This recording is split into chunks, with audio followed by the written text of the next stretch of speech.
창세기부터 요한계시록까지 성경 66권 전권을 보다 보면 다양한 사람들의 다양한 기도가 기록되어 있습니다. 대표적으로 우리가 많이 알고 있는 게 소돔과 고모라를 향해서 했던 아브라함의 기도가 있고요. 또 출애굽 당시에 이스라엘 백성을 향한 모세의 기도, 또 솔로몬 성전이 완공됐을 때 드렸던 솔로몬의 기도, 그 밖에도 에스겔, 한나 등등의 많은 사람들의 기도가 담겨 있습니다. 신약에 보면 기도의 최고봉이라고 할 수 있는 예수님께서 가르쳐 주셨던 주 기도문이 있습니다.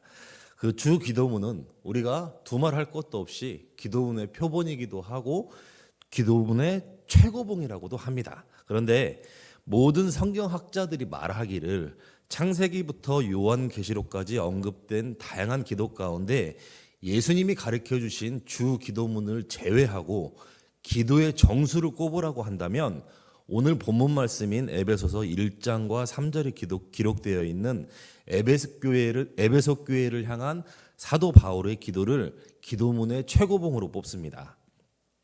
에베소 교회를 향한 사도 바울의 기도를 통해 우리가 몇 가지를 알 수가 있는데요. 그 중에 대표적인 게 첫 번째, 기도는 어떻게 해야 되는 것인지, 두 번째, 기도는 어떻게 무엇을 해야 되는지를 말하고 있습니다. 오늘은 그 부분을 한번 나눠보려고 합니다. 첫 번째로 어떻게 기도해야 되는가를 우리가 배울 수도 있는데 사도 바울의 에베소 교회를 향한 기도에서 가장 먼저 우리가 살펴보고 집중해야 되는 것은 기도를 무엇으로 여는가입니다. 에베소서뿐만이 아니라 빌립보서, 골로새서, 데살로니가 전후서, 로마서, 사도행전 등을 보면 사도 바울은 편지를 쓸 때마다 항상 제일 먼저 언급된 단어가 있습니다. 그것은 바로 감사입니다. 사도 바울의 대부분의 서신에는 감사로 시작되어 있는 것을 볼 수가 있습니다. 왜일까요? 왜 사도 바울이 썼던 12개 혹은 13개라고도 얘기할 수 있는 그 서신 가운데 항상 감사로 그 편지를 썼을까요? 사도 바울은 짐작해보건대 감사의 비밀을 알았던 것 같습니다. 감사의 비결, 혹시 감사의 위력에 대해서 여러분들은 알고 계신가요? 우리가 기도할 때 보통 저부터도 이렇게 기도를 합니다. 하나님 감사합니다. 근데 저도 입버릇처럼 그렇게 이야기를 하는데 어떤 부분을 제가 어떻게 감사하고 있는지에 대해서 구체적으로 얘기하면서 기도할지는 잘 않는 것 같아요. 그래서 제가 오늘 설교를 준비하면서 저도 반성도 많이 하고 돌아보는 시간이 되었었거든요. 사도 바울은 아마도 모든 학자들이 추측하건대 기록되어 있던 복음서를 보고 예수님을 한 번도 만나보질 않았기 때문에요. 그때 당시에 기록되어 있던 복음서를 보고 예수님의 행적과 예수님께서 행하신 일들과 예수님께서 하셨던 모든 이적들을 아마 다 알았을 거라고 추측을 합니다. 그러지 않고서는 바울 서신이라는 것은 사실 기록을 할 수가 없거든요. 예수님의 사역을 알 수도 없고요. 그런데 복음서에 보면 특별히 예수님께서 감사에 대한 부분을 말씀을 하시고 행하시면서 했던 굉장히 놀라운 패턴들이 있습니다. 그것을 한번 보면 요한복음 11장 43절 44절의 말씀입니다. 우리가 너무나 잘 아는 죽은 나사로를 살리는 장면이기도 합니다. 우리 같이 한번 합독해 보겠습니다. 이 말씀을 하시고 큰 소리로 나사로야 나오라 부르시니 죽은 자가 수족을 배로 돈으로 나오는데 그 얼굴은 수건에 쌓였더라. 예수께서 이르시되 풀어놓아 다니게 하라 하시니라. 나사로의 부활 사건입니다. 나사로가 살아난 것은 우리가 본문에서 보다시피 43절 44절의 말씀입니다. 그런데 기적이 일어나기 전에 나사로가 살아나기 전에 예수님께서 41절에 보면 이 말씀을 먼저 하십니다. 41절 한번 보면요. 돌을 옮겨 놓으니 예수께서 눈을 들어 우러러보시고 이르시되 아버지여 내 말을 들으신 것을 감사하나이다. 돌을 옮겨 놓으니 라는 것은 아직 기적이 일어나지 않았어요. 그런데 나사로가 아직 살아나지도 않았는데 오늘 본문의 말씀에서도 보면 하나님께서 이미 어떤 기적이 일어나지 않았음에도 불구하고 이미 내 말을 들으신 거에 대해서 감사하나이다 하고 예수님께서 먼저 감사를 선포해 버립니다. 그리고 나서 기적이 일어나죠. 요한복음 6장에도 보면 우리가 너무나 잘 아는 오병이어 사건이기도 합니다. 보리떡 5개와 물고기 2마리로 남자들만 5,000명을 먹이는 사건인데, 이 기적이 일어날 때도 예수님께서 먼저 말씀하십니다. 11절에 보면 예수님께서 떡을 가져 축사하시되라고, 축사라고 되어 있잖아요. 밑에 우리 히브리어 성경도 그렇고 다른 모든 번역본에 보면 우리 성경에는 축사라고 되어 있지만 give thanks, 감사입니다. 감사로 표현하는 게 사실은 맞아요. 예수님의 사역 중에 오병이어 사건도 마찬가지입니다. 그 큰 사건이 있기 전에 이미 예수님께서는 축사를 먼저 하셨다고 하죠. 감사를 먼저 하셨다고 하죠. 이것뿐만이 아니라 몇 가지가 더 있기는 한데, 살면서 그런 것 같아요. 우리가 어떤 기적이 일어나면 감사하지 않을 사람은 아무도 없을 거라고 생각합니다. 그런데 예수님의 사역을 보면서 우리가 알 수 있는 것은, 그러므로 성경에서 말하는 그 감사에 대한 원리는 우리가 어떤 것들을 받고 행함에 있어서 감사를 하는 것이 아니라, 우리가 우리 삶을 통해서, 특히 예수님의 삶을 통해서 기적을 이끄는 것은, 우리의 삶을 이끄는 것은 감사라는 것입니다.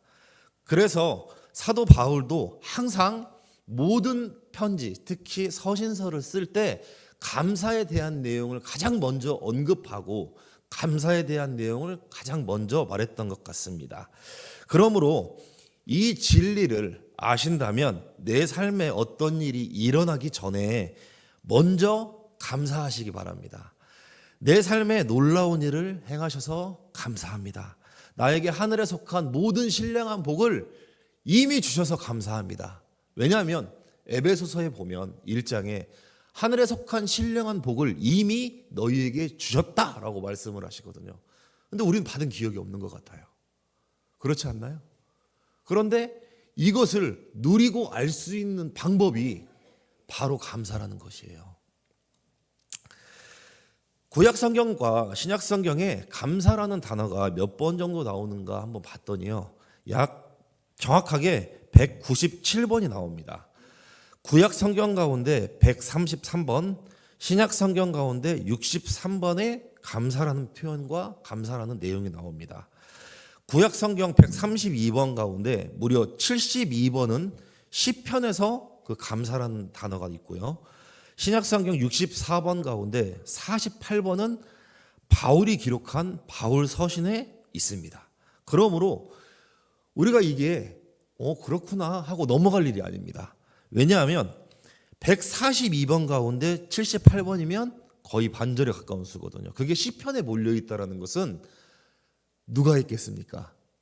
다윗이죠. 신약의 64번 가운데 48번이면 거의 한 80% 가까운 비중이거든요. 그것을 바울이 했다는 얘기예요. 구약의 수많은 사람들 가운데 감사를 가장 많이 한 사람이 다윗입니다. 신약에 있는 수많은 사람들 가운데 감사를 가장 많이 한 사람이 바울입니다. 우리가 다윗의 삶을 한번 살펴보면 다윗은 원치 않는 기름 부음을 받았습니다. 그리고 자기는 왕이 되고 싶지가 않았어요. 그런데 사무엘 선지자를 통해서 왕으로 기름 부음을 받죠. 그래서 왕이 됩니다. 그런데 그 결과가 무엇인가요? 행복하게 편안하게 잘 살았나요? 그렇지 않습니다. 사울 왕에게 오랫동안 쫓겨다니는 신세가 되고요. 산으로 들로, 광야로, 동굴로 사람들의 눈을 피해서 숨기에 바빴어요.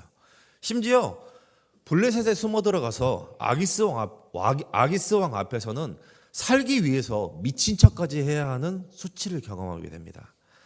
왕이 된 이후에도 자기 죄로 말미암아 사랑하는 자기 이스라엘 백성 7만 명이 한꺼번에 죽는 것을 목도해야만 했습니다. 그것뿐인가요? 자기의 사랑하는 아들 압살롬에 의해서 계속 쫓겨다니는 신세, 도망자의 신세를 살아했던 사람이 바로 다윗입니다. 다윗의 인생은 어떻게 보면 굉장히 기구하기에 짝이 없습니다. 그런데 너무 아이러니하게도 구약에 가장 감사를 많이 한 사람이 다윗입니다. 사도 바울도 고린도후서 11장의 기록에 의하면 그의 표현대로 하자면요, 11년의 전도여행 기간 동안에 40에 한 번 감암매를 5번 맞았대요. 이게 그냥 그런가 보다 하면 안 됩니다. 왜냐하면 고문서를 찾아봤더니 40에 한 번 감암매가 어떤 의미냐면요, 우리나라에도 얼마 전에 드라마가 있었는데 그 영화죠, 왕과 사는 남자에서 그 내용이 잠깐 나왔습니다. 그 아들이 곤장을 맞잖아요. 100대 맞으면 죽습니다. 얘 죽습니다. 그래서 살려주십시오라고 빌죠. 40에 한 번 감암매라는 것은 뭐냐면 그때 당시에 40대를 맞는 것은 그냥 죽는 겁니다. 우리가 생각하는 뭐 곤장 정도 수준이 아니고요. 제가 본 적이 있는데 저희 이렇게 달려 있는 이 스피커 정도 되는 그냥 몽둥이에요. 굉장히 큰 몽둥이로 사람 힘으로 그거를 들 수가 없으니까 사람은 세우기만 하고요. 그거를 그냥 중력에 의해서 떨어지는 그 무게로만 때리는 건데 웬만한 사람 한 10대 정도 맞으면 뼈가 그냥 으스러져 버린다고 해요. 근데 왜 한 대를 감해주냐면 한 대를 감해줘서 네가 믿고 있는 신이 너를 살려주면 그 사람은 사는 거예요. 근데 그때 당시에 기록에 보면 로마 문건에 보니까 거의 대부분이 다 죽었다고 해요. 근데 40에 한 번 감암매를 한 번도 아니고 5번을 맞았대요. 태장도 아마 아실 겁니다. 3번을 맞고 돌에 맞아서 죽기 직전까지 갔고 배가 파손되어서 일주일간 깊은 바다에서 생존을 위해서 사투를 벌였습니다. 그것뿐인가요? 동족의 위험, 강도의 위험, 많은 사람에게 거절을 당해야만 했어요. 그런데 그런 사도 바울이 감사를 가장 많이 합니다.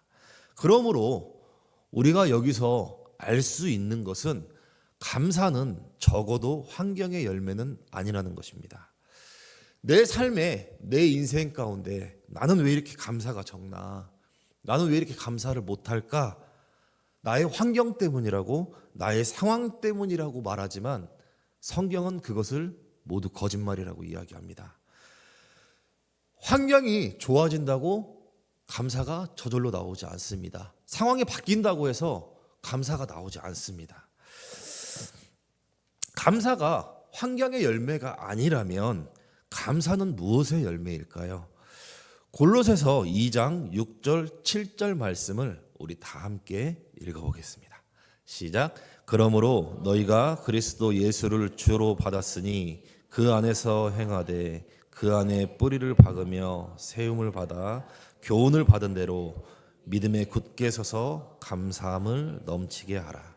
아멘. 여러분, 감사함을 넘치기 위해 꼭 필요한 것이 무엇입니까? 오늘 말씀이죠. 바로 믿음입니다. 감사는 환경의 열매가 아니라 믿음의 열매입니다. 나는 왜 이렇게 감사를 못할까? 감사가 왜 이렇게 작을까? 감사는 습관처럼 하는 우리의 기도의 한 부분이 아니라 그냥 말로 아우 감사해 하는 그냥 표현이 아니라 감사는 믿음의 열매입니다.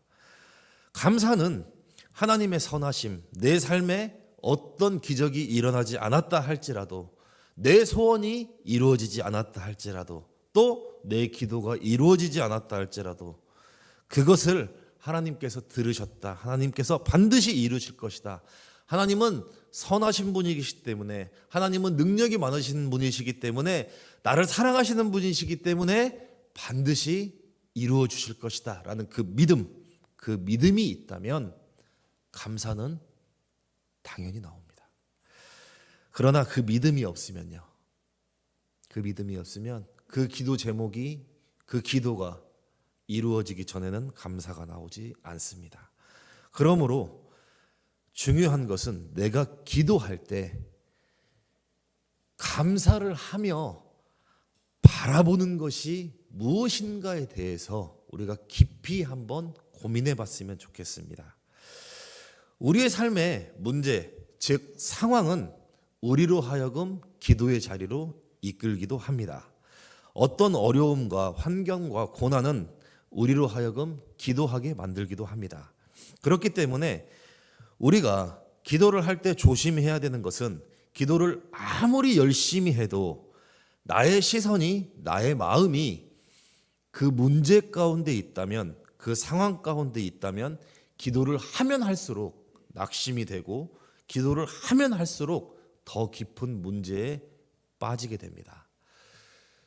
어떤 얘기가 하고 싶은 거였냐면요, 저도 그러는 것 같습니다.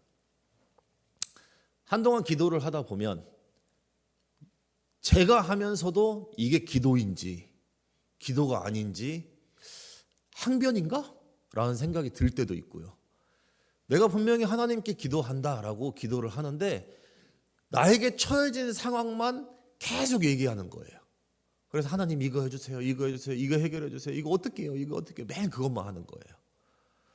돌이켜 생각을 해봤더니 과연 이게 기도가 맞나? 기도가 이렇게 하는 것인가? 예수님이 가르쳐 주신 기도는 분명히 이런 기도가 아니고 성경에서 말하는 기도는 이런 것이 아닌데 내가 하고 있는 것이 과연 기도가 맞나? 라는 것을 정말로 심각하게 저는 생각해 봤습니다. 여러분들도 한번 고민해 보시길 바라요. 어떤 스님이 유튜브에 나와서 이런 얘기를 하더라고요. 기독교인들이 하고 있는 게 과연 기도입니까? 기복입니까? 라는 물음에 기도입니다 라고 자신 있게 대답할 수 있는 사람이 있을까요? 쉽지 않은 문제라고 생각합니다. 왜냐하면 우리가 기도를 할 때 나의 시선이 그 상황 가운데 있기 때문에 그래요. 나의 문제 가운데 있기 때문에 그래요. 내가 그 문제만을 가지고 하나님께 나오는 거예요. 돌려 얘기하면 하나님은 나에게, 우리에게 하나님이 아니라 알라딘 램프의 지니일 수도 있습니다. 저 요즘 신학교에서, 대학원에서 누가복음을 굉장히 세심하게 파고 있는데 보면 볼수록 느끼는 게 뭐냐면요, 아, 지금까지 내가 봤던 누가복음이 아니구나, 내가 복음이구나. 무슨 얘기가 하고 싶은 거냐면 성경도 내가 보고 싶은 대로 보고 내가 이해하고 싶은 대로 이해하는 거예요. 누가복음에서는 그렇게 얘기하지 않는데, 어떤 누구도 그렇게 얘기한 적이 없는데 내 스스로가 그렇게 보고 내가 그렇게 이해하고 그렇게 알고 있는 겁니다. 기도 또한 마찬가지더라 이 말이죠. 기도를 하면 할수록, 요즘 제가 그랬던 것 같아요. 우리 중고등부, 특히 우리 교회 사역을 위해서 나름대로 기도를 굉장히 열심히 한다고 합니다. 그런데 말씀을 준비하면서 봤더니 이 상황만을 가지고 해결해 주세요, 이렇게 해주세요, 이렇게 해주세요. 하나님은 저한테 그냥 해주시는 분이세요. 그 이상도 그 이하도 아닌 거예요. 여러분들의 기도는 어떻습니까? 내가 비록 문제 가운데 있다 할지라도 사도 바울의 기도문에 보면 눈을 들어 하나님을 바라보는 것입니다. 기도의 시선을 하나님께 두는 것입니다. 왠 줄 아십니까?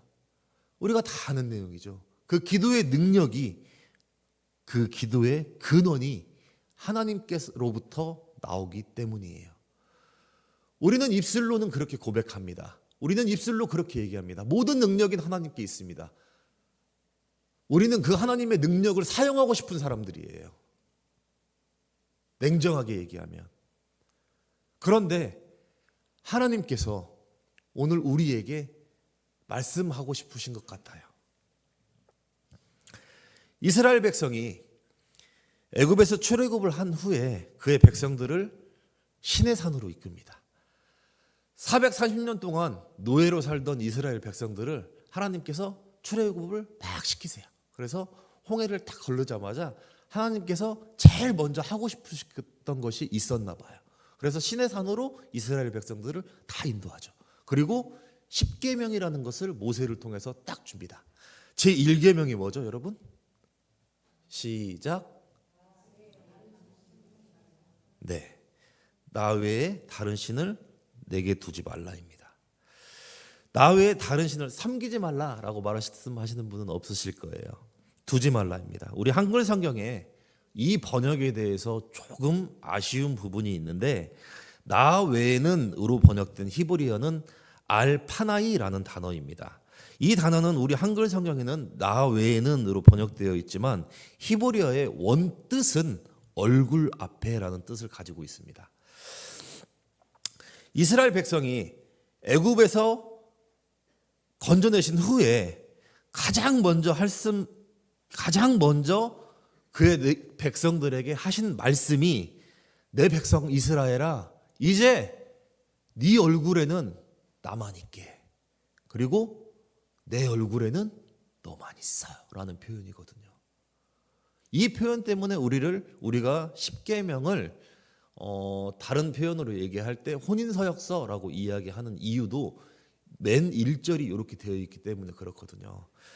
하나님께서 1계명 가운데 이스라엘 앞에는 하나님만, 하나님과 이스라엘 사이에는 어떤 것도 두지 않기를 원하셨어요. 그 서로의 얼굴 앞에, 이스라엘 백성의 얼굴 앞에, 곧 우리의 얼굴 앞이죠. 우리의 얼굴 앞에, 하나님의 얼굴 앞에는 저희만 있겠대요. 우리는 우리 앞에 하나님만 있으면 되거든요. 예수님만 있으면 되거든요. 이것을 이렇게 한번 표현해 보고 싶습니다. 사랑이죠, 사랑. 다른 이성들, 특히 이성과 교제할 때 서로 둘만 있고 싶잖아요. 같이 있고 싶잖아요. 누가 끼는 게 별로 좋지 않잖아요. 하나님께서 원하셨던 게 딱 이거거든요. 하나님이 이스라엘 백성들을 애굽에서 건져내자마자 제일 먼저 요구하신 것이, 너 돈 많냐? 응? 주머니에 얼마 있냐? 나한테 얼마 헌금할 수 있냐? 그런 것들을 말씀하신 것이 아니라, 내 백성아, 네 얼굴 앞에는 나만 있게. 네 얼굴 앞에 나만 있었으면 좋겠어. 하나님과 이스라엘 사이에 어떤 것도 없었으면 좋겠어 라고 말씀하신 이 말씀을 풀어서 보면, 이스라엘의 모든 시선이 하나님만 바라보고 하나님께만 향하도록 하는 것입니다. 왜일까요? 그러면 한번 생각해 봐야 되거든요. 가장 중요한 핵심 중에 핵심 1계명에 네 얼굴 앞에 왜 나만 있으기를 바랬을까요? 왜 하나님은 우리를 하여금 그것을 가장 먼저 주셨고, 그 말씀을 통해서 우리에게 하고자 하시는 말씀이 무엇일까요?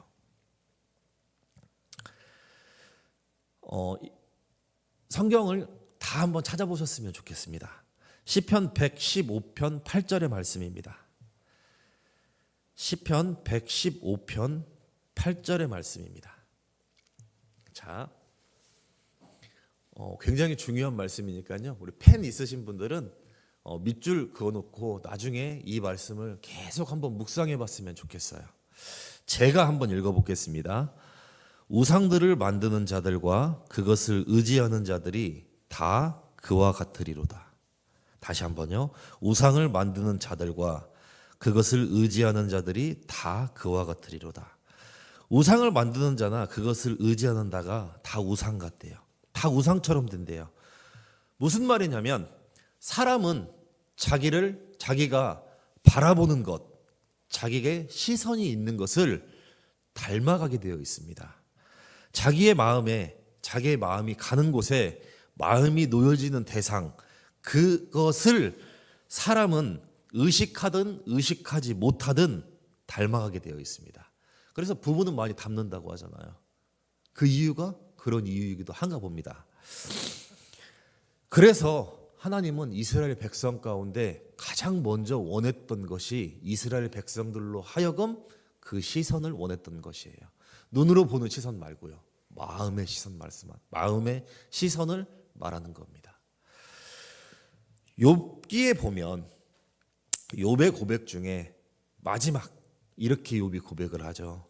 하나님을 내가 지금까지 귀로만 들었으나 이제는 눈으로 봅니다.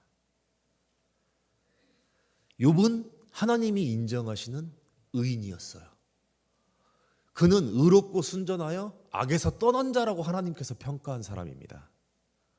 그럼에도 불구하고 욥은 그 고난의 마지막 가운데 맨 마지막 부분에 이렇게 고백을 하잖아요. 내가 지금까지는 하나님을 귀로만 들었으나 이제는 눈으로 봅니다.